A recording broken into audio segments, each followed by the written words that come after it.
Hello, আপনারা যদি কেউ শিলং, গৌহাটি, চেরাপুঞ্জি,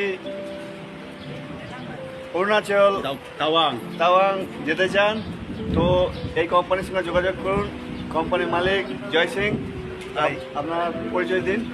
हाय मैं गुवाहाटी का हूँ जय सिंह। मेरा खुद का एक ट्रेवल एजेंसी है, ट्रेवल लोबिया बोल के। कोई भी टूरिस्ट आने से मेघालय, तवांग, भूटान मुझे कांटेक्ट कर सकते हैं। नंबर बोलिए।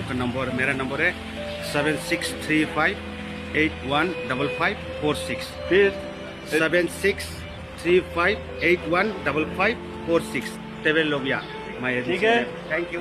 তো আমার ভিডিও ওয়াচ করবেন, নাম্বার দেওয়া থাকবে এবং নাম্বারে কার্ড দেওয়া থাকবে, ভিজিটিং কার্ড। যারা আসতে জানবে খুব চিপ অ্যান্ড বেস্ট ভাই। আমার ওর সঙ্গে 2 বছর হলো। তো welcome to north east. Yes.